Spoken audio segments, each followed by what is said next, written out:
Hello दोस्तों, उम्मीद करता हूँ सब कुशल मंगल होंगे, खुशीपूर्वक होंगे। जैसा कि आपको पता है स्टैटिक जीके ये बेहद इंपॉर्टेंट है सभी एग्जाम के लिए, विशेषतः फोकस यूपी पुलिस कांस्टेबल और एसएससी जीडी के लिए दिया गया। चलते हैं बिना टाइम वेस्ट किए हुए अपने पहले क्वेश्चन की ओर। पहला क्वेश्चन है साथियों, द्रोणाचार्य पुरस्कार। पहला जो क्वेश्चन है वो हमारा वो है आपके लिए, द्रोणाचार्य पुरस्कार किस वर्ष प्रारंभ किया गया था? कौन सा द्रोणाचार्य पुरस्कार? तो पहला कह रहा 1961, 1985, 2001 या 1975। तो साथियों ये वर्ष 1985 में द्रोणाचार्य पुरस्कार खेल के लिए दिया जाता है। किसके लिए दिया जाता है? खेल के लिए दिया जाता है।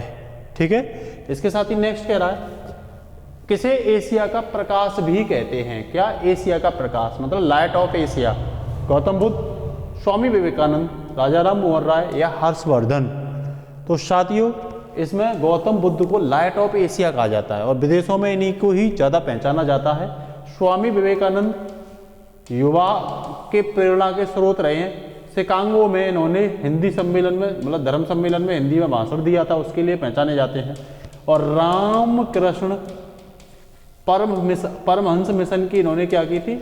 स्थापना की थी। राजा राम मोहन राय के लिए आप सती प्रथा अंत करवाने के लिए जानते हो, इन्हें पुनर्जागरण का अग्रदूत कहा जाता है। पुनर्जागरण का अग्रदूत किसे? राजा राम मोहन राय। हर्षवर्धन, आप जानती हो हर्षवर्धन के समय चौथी बौद्ध संगीति हुई थी। क्या हुई थी? 78 BC में चौथी बौद्ध संगीति हुई थी। किसके समय? हर्षवर्धन के समय। ठीक है ना। नेक्स्ट, राजतरंगिणी के लेखक कौन है? बेहद इंपॉर्टेंट क्वेश्चन है, आप भी गैस किया करिए कि भाई राजतरंगिणी जो है इसके लेखक कौन है। कह रहा है विज्ञानेश्वर, चाणक्य, जयदेव या कल्हड़? आप सबको पता है कल्हड़ राजतरंगिणी के क्या हैं? लेखक हैं। चाणक्य अर्थशास्त्र जो है वो किसकी है? तो अर्थशास्त्र राजनीति की एक किताब है चंद्रगुप्त मौर्य के समय की। चंद्रगुप्त मौर्य के समय की तो ये किसने लिखी थी? चाणक्य ने। इनको कौटिल्य भी कहा जाता है और चाणक्य जो थे वो चंद्रगुप्त मौर्य के कौन थे? प्रधानमंत्री थे। ये ध्यान रखना। ठीक है ना। इसके साथ ही नेक्स्ट है, पावापुरी किस व्यक्ति से संबंधित है? गौतम बुद्ध से, गुरु नानक देव, विनोबा भावे या महावीर स्वामी?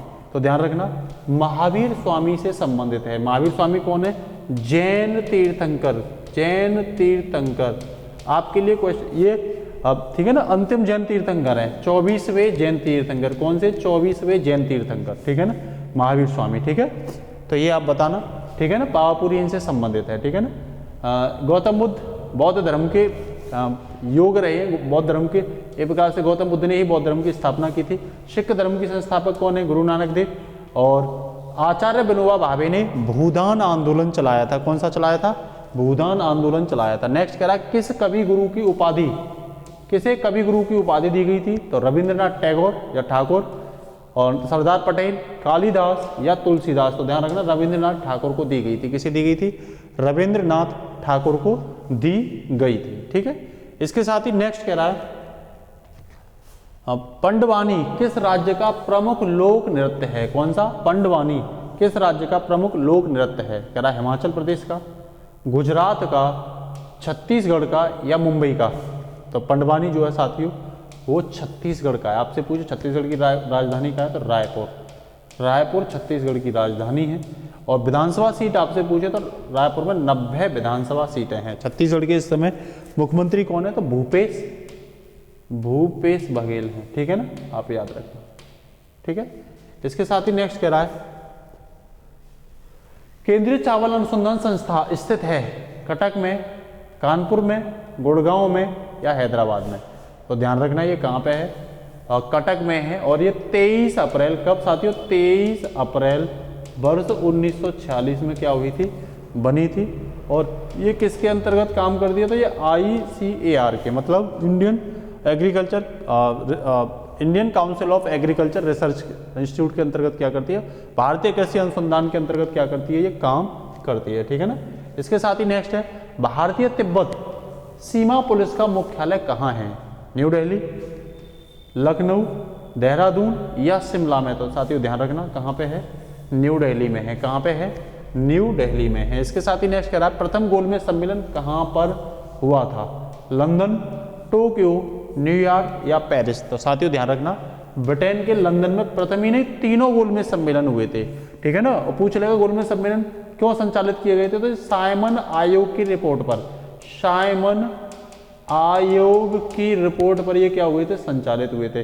पूछ लेगा पहला गोलमेज सम्मेलन कब हुआ, तो आप बताओगे नवंबर 1930 से 1931 तक हुआ था, ध्यान रखना, जनवरी 1931 तक। फिर आपसे पूछेगा सेकंड गोलमेज सम्मेलन कब हुआ था, तो आप जवाब दोगे ये सितंबर और दिसंबर 1931 तक चला था। फिर आपसे पूछेगा थर्ड गोलमेज सम्मेलन, क्योंकि कुल कितने गोलमेज सम्मेलन रहे थे, 3 रहे थे, तो थर्ड गोलमेज सम्मेलन बनाओगे नवंबर दिसंबर 1932। ये तारीख आप याद रखना, ठीक है ना। पूछ लेगा पहले गोलमेज सम्मेलन के समय कौन गवर्नर जनरल था, तो आपका जवाब होना चाहिए लॉर्ड इरविन। कौन था, लॉर्ड इरविन।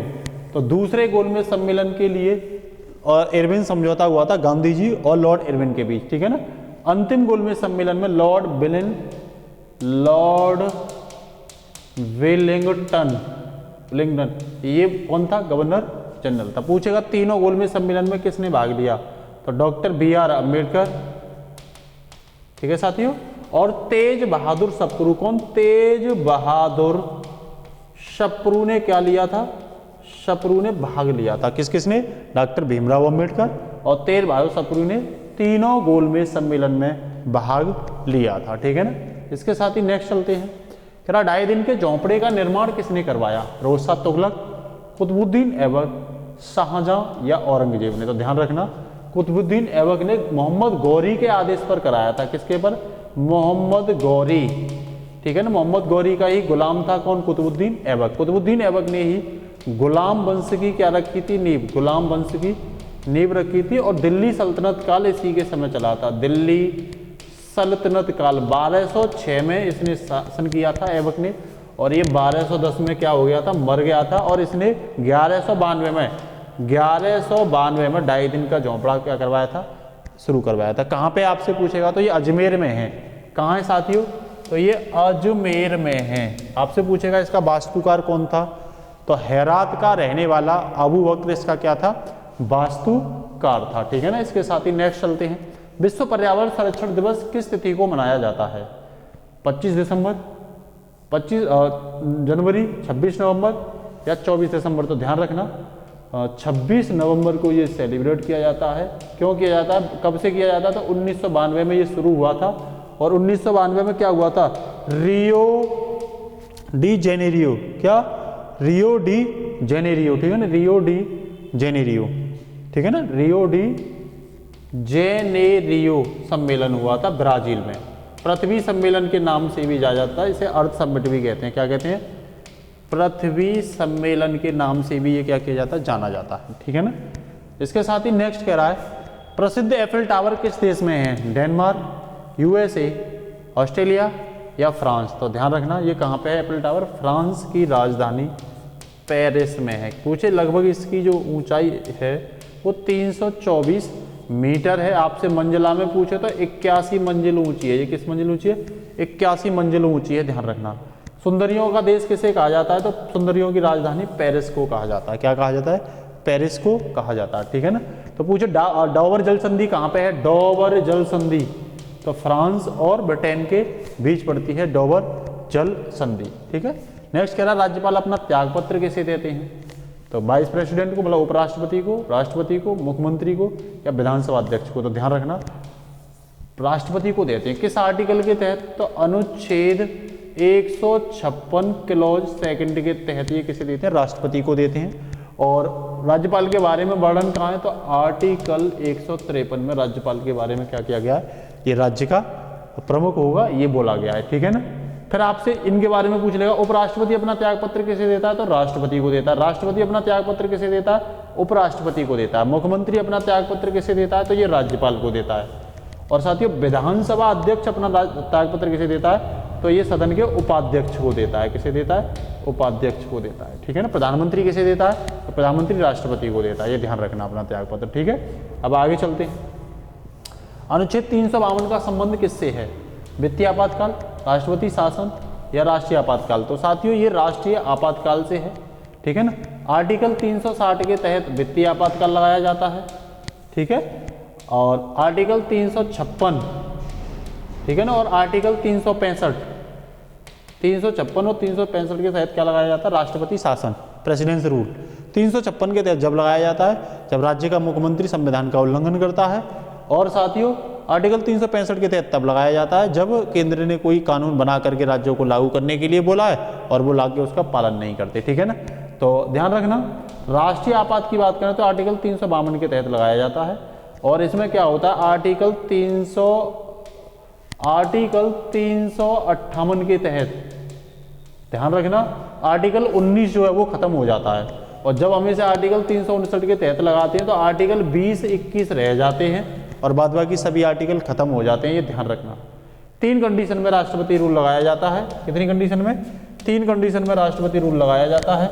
एक तो साथियों बाहर से किसी ने आक्रमण किया है तब लगाया जाएगा, एक किसी ने युद्ध किया है तब लगाया जाएगा, एक सशस्त्र विद्रोह की स्थिति में। किसमें? सशस्त्र विद्रोह की स्थिति में लगाया जाता है, सशस्त्र विद्रोह की स्थिति में, ठीक है ना, सशस्त्र विद्रोह। पहले ये आंतरिक अशांति था, लेकिन अब ये ध्यान रखना। वर्ष 1980 में एक केस था मिनर्वा मिल, तब से ये कह दिया गया है कि भाई राष्ट्रीय आपात को हम क्या कर सकते हैं? चुनौती दे सकते हैं सुप्रीम कोर्ट में। किसमें? सुप्रीम कोर्ट में चुनौती दी जा सकती है। आपसे पूछेगा कि अब तक राष्ट्रीय आपात का लगाए एक आध बार, तो ध्यान रखना 3 बार लगाए। एक तो 1962 में भारत चीन युद्ध के समय, 1971 में पाकिस्तान ने युद्ध की घोषणा की थी तब, और 1965 में, ठीक है, और 1971 में, और 1975 में जब लगा था जब आंतरिक अशांति हुई थी भारत में, ठीक है ना, इमरजेंसी लगी थी तब लगा था, ठीक है। 3 बार लगाया। वृद्ध गंगा किसे कहा जाता है? बूढ़ी गंगा। कावेरी, नर्मदा, ताप्ती या गोदावरी, तो किसे कहा जाता है? गोदावरी। गोदावरी कहाँ से निकल रही है साथियों? तो आपका जवाब होना चाहिए महाराष्ट्र के त्रिवंकेश्वर की पहाड़ी। किसकी? त्रिवंकेश्वर। कहाँ पड़ती है? महाराष्ट्र में पड़ती है, ध्यान रखना। ये दक्षिण भारत की सबसे लंबी नदी है। इसके बाद दूसरे नंबर पर कृष्णा नदी आती है, ठीक है ना। और दूसरी बात, इसे दक्षिण की गंगा भी कहते हैं। क्या कहते हैं? दक्षिण की गंगा। और प्रायद्वीपीय भारत की सबसे लंबी नदी है, प्रायद्वीपीय भारत की सबसे लंबी नदी है। ये 3-4 राज्यों में जाती है, महाराष्ट्र, छत्तीसगढ़, तेलंगाना और आंध्र प्रदेश। इन 4 राज्यों से होकर के क्या होती है? बहती है, ध्यान रखना। मौसमी नदियां है और बंगाल की खाड़ी में क्या होती है? गिर जाती है। आपसे पूछे इसकी सहायक नदियां कौन कौन सी हैं, आपसे पूछे इसकी सहायक नदी कौन कौन सी हैं, तो साथियों आपका जवाब होना चाहिए इंद्रावती, मंजरा, प्राणहिता, ठीक है ना, पूर्णा, वैनगंगा और साथियों पैनगंगा। ये इसकी क्या है? ये इसकी सहायक नदियां हैं, ठीक है ना। तो ये भी आप क्या रखना, याद रखना। इसके साथ ही नेक्स्ट क्या रहा है? 20 हर्ट्ज से नीचे की आवृत्ति वाली ध्वनि तरंगें क्या कहलाती हैं? श्रव्य तरंगें, पराश्रव्य तरंगें या अपश्रव्य तरंगें, तो ये इंफ्रारेड कहलाती हैं। इसकी खोज 19वीं सदी में, इसके जनक अगर पूछे या संस्थापक पूछें तो विलियम हर्शेल ने की थी। किसने की थी? विलियम हर्शेल ने। ध्यान रखना, ये प्रत्यक्ष प्रकाश से इनकी जो तरंग दैर्ध्य होती है वो अधिक होती है प्रत्यक्ष प्रकाश से, और सूक्ष्म तरंगों से इनकी तरंग दैर्ध्य क्या होती है? कम होती है। ये भी इसकी याद रखना। कह रहा समुद्री जल का पीएच मान कितना होता है? 7.4, 8.4, 9.4 या 6.4। तो ध्यान रखना 8.4 होता है, और 7 जो होता है वो आंसू और ब्लड और रक्त, मानव रक्त का क्या होता है? पीएच मान होता है। लार का पूछे ना आपसे, मानव लार का, तो इसका 6.5 से 7.5 तक होता है। दूध का आपसे पूछे, ठीक है ना, तो 6.4 ये दूध का होता है। किसका होता है? दूध का होता है 6.4। मक्खन का पूछे तो 6.1 से 6.4 ये किसका होता है? पीएच मान मक्खन का होता है, ठीक है ना। इसके बाद आपसे अगर सोडा का पूछे, सोडा, तो सोडा का पीएच मान 3 होता है। टमाटर का पूछे तो टमाटर का 4.5 होता है। नींबू का पूछे तो 2.4 होता है। मानव मूत्र का पूछे, किसका? मानव मूत्र का, तो इसका 4.8 से लेकर के 8.4 तक होता है, ध्यान रखना। शराब का पीएच मान 2.8 होता है। क्या होता है? 2.8 किसका? शराब का। तो ये भी आप याद रखना। इसके साथ ही नेक्स्ट कह रहा है कौन सा विटामिन जल में घुलनशील है?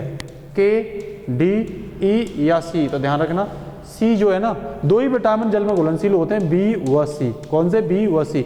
इसके अलावा ए, डी, के, ई ये किसमें? बसा में घुलनशील होते हैं। किसमें होते हैं? ये बसा में घुलनशील होते हैं, ये ध्यान रखना, ठीक है ना। के विटामिन जो रक्त का थक्का नहीं जमने देता। विटामिन डी सूर्य से प्राप्त मिलता है। किससे मिलता है? डायरेक्ट नहीं बना सकते, सूर्य से प्राप्त किया जाता है, ठीक है ना। नेक्स्ट कह रहा है हाइड्रोजन के समस्थानिक, तो 3 समस्थानिक होते हैं, 1H1, 1H2, 1H3। ये 3 समस्थानिक होते हैं किसके, हाइड्रोजन के, याद रखना आप। इसे प्रोटियम कहते हैं, क्या कहते हैं, प्रोट्रियम। इसे ड्यूटेरियम या भारी हाइड्रोजन कहते हैं, ड्यूटेरियम, या इसे भारी हाइड्रोजन भी कहते हैं, 1s2 या 1d2 भी कह सकते हो, इसे ध्यान रखो। इसे ट्राइटेरियम कहते हैं, क्या कहते हैं, ट्राइटेरियम, ध्यान रखना। ये 3 होते हैं, भारी हाइड्रोजन से ही D2O बनता है, D2O भारी जल कहते हैं इसे, ठीक है ना। इसके साथ ही नेक्स्ट कह रहा है द्रव्यमान का SI मात्रक क्या है, SI मीटर सेकंड, ये मीटर सेकंड तो हो नहीं सकता है, फिर क्या किलोग्राम है। तो CGS पद्धति में क्या, ये तो SI पद्धति में, तो CGS पद्धति मात्रक होता है इसका ग्राम, ध्यान रखना क्या होता है, ग्राम होता है, क्या होता है, ग्राम होता है, ठीक है ना। नेक्स्ट कह रहा है क्षेत्रफल किस प्रकार की राशि है, सदिश, अदिश या दोनों, तो ध्यान रखना अदिश राशि है। कौन सी राशि है, अदिश।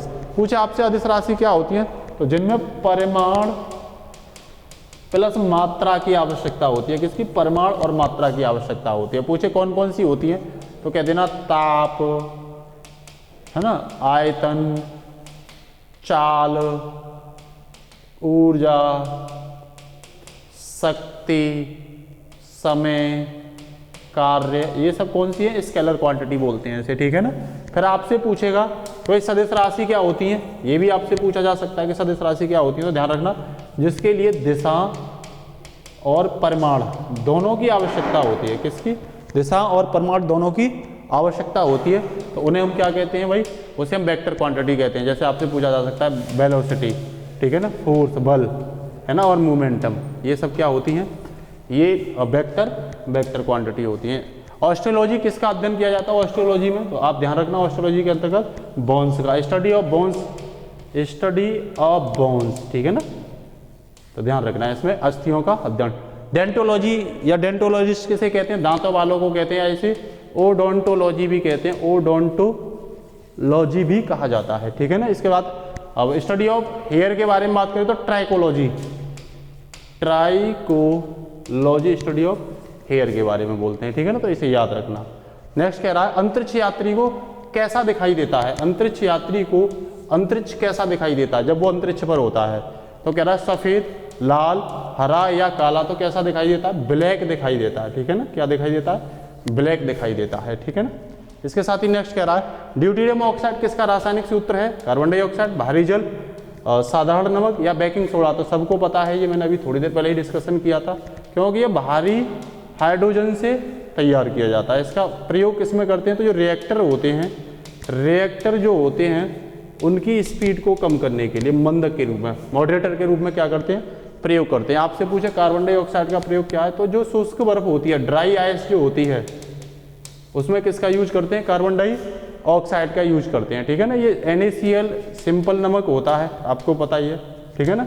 बेकिंग सोडा ये खाने वाला सोडा होता है, ठीक है ना, इसे याद रखना। Na2CO3.10H2 इसका क्या होता है, फॉर्मूला होता है, Na2CO3.10H2, इस चीज को आप क्या रखना।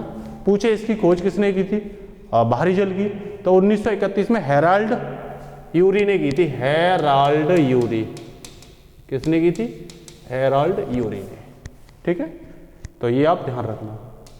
इसके साथ ही नेक्स्ट कह रहा है निर्वात में तरंगों को प्रसारित नहीं किया जा सकता, क्यों नहीं किया जा सकता, तो मतलब नहीं किया जा सकता, प्रकाश तरंगों को या ध्वनि तरंगों को, ठीक है ना, या इनमें से दोनों या इनमें से कोई नहीं, तो आप ध्यान रखना जो साउंड वेव होती है उनके लिए, क्योंकि साउंड वेव के लिए निर्वात जो होता है, निर्वात क्या होता है, निर्वात without particle without any medium, ठीक है ना, मतलब कोई भी माध्यम नहीं होगा और कोई भी पार्टिकल नहीं होगा। जब कोई माध्यम ही नहीं होगा तो पार्टिकल नहीं होगा, और साउंड वेव को मूव करने के लिए एक न एक मीडियम की आवश्यकता होती है, तो विदाउट एनी पार्टिकल्स कोई मीडियम क्रिएट नहीं होगा, तो फिर क्या करोगे, उसके लिए मूव नहीं कर सकते, तो साउंड वेव वहाँ मूव नहीं होंगी, ठीक है ना, तो क्योंकि वहाँ किसी भी तरीके के कोई पार्टिकल्स नहीं होते।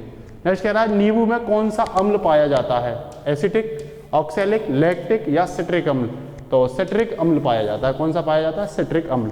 दूध से लैक्टिक अम्ल मिलता है, ऑक्सैलिक अम्ल जिससे पथरी जो बनती है ना वो यही होता है। पथरी की अगर फॉर्मूला की बात करूं तो कैल्शियम ऑक्सेलेट, क्या, कैल्शियम ऑक्सेलेट, ये पथरी का क्या होता है, फॉर्मूला होता है, ठीक है ना। जैसे कि टमाटर वगैरह है, टमाटर वगैरह इन सब से ऑक्सेलेट क्रिएट हो। ज़्यादातर जो बीज वाले साथियों जो फल या सब्जी होती हैं बीज वाले, उनसे क्या क्रिएट होता है, मोस्टली फल जो सब्जियां होती हैं उनसे ऑक्सैलिक एसिड क्रिएट होता है। पूछने लग जाए ऑक्सैलिक एसिड का फॉर्मूला क्या है, तो डॉक्टर आपने देखा होगा बीज वाली चीज़ों को मना कर देते हैं, वो इसीलिए मना करते हैं। तो ये क्या होता है, ऑक्सैलिक एसिड का फॉर्मूला होता है, ठीक है ना। या इसे ऐसे लिख सकते हो COOH का होल ट्वाइस, है ना। जब आपसे पथरी का फॉर्मूला पूछे तो COO, ठीक है ना। देखो ये COO का होल ट्वाइस और Ca कैल्शियम ऑक्सैलेट, ठीक है ना। तो ये आप याद रखना, ठीक है ना। एसिडिक अम्ल क्या होता है, सिरका। सिरका ये एक प्रकार से गन्ने वन्ने के रस को सड़ा करके एक बनाया जाता है। तत्वों की आवासाड़ी के जनक कौन है, तो मेंडलीफ, ग्रेगर मेंडल या जॉनसन या मोसले। तो कौन है, मेंडलीफ। नवीन और प्राचीन दोनों ही आवासाड़ी किसने की थी, मेंडलीफ ने थी। डोंटल परमाणु का डोंटल सुल्तान कितने दिया था, तो डोंटल ने ये 1808 में दिया था। मोसले की अगर बात करें तो मोसले ने आधुनिक आवर्त नियम दिया था। क्या दिया था, आधुनिक आवर्त नियम दिया था। क्या दिया था साथियों, आधुनिक आवर्त नियम दिया था, ठीक है ना। ये बेस्ड ऑन एटॉमिक नंबर, किस पे, बेस्ड ऑन एटॉमिक नंबर, ये याद रखना, ठीक है।